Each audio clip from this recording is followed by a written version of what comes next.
విజయవాడ హజ్ embarkation కోసం CM Nara Chandrababu Naidu, మంత్రి NMD Farooq గార్లతో మాట్లాడిన ఆంధ్రప్రదేశ్ రాష్ట్ర హజ్ కమిటీ చైర్మన్ హాజీ షేక్ హసన్ బాషా.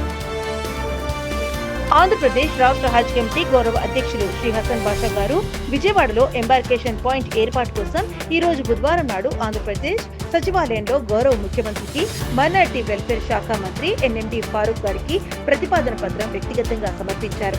ముఖ్యమంత్రి గారు ఈ ప్రతిపాదనను కేంద్ర దృష్టికి తీసుకువెళ్లి చర్చిస్తామని హామీ ఇచ్చారు.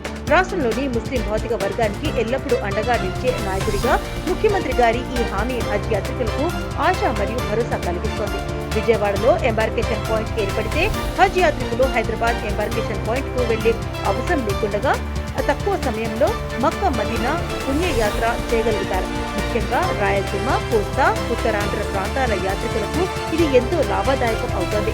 హజ్ కమిటీ చైర్మన్ హసన్ బాషా గారు మాట్లాడుతూ ముఖ్యమంత్రి గారి మైనారిటీ వెల్ఫేర్ శాఖ మంత్రి ఎన్ఎండి ఫారూక్ గారికి సానుకూల హామీకి మా రాష్ట్ర హజ్ యాత్రికుల తరఫున కృతజ్ఞతలు తెలియజేస్తున్నాము.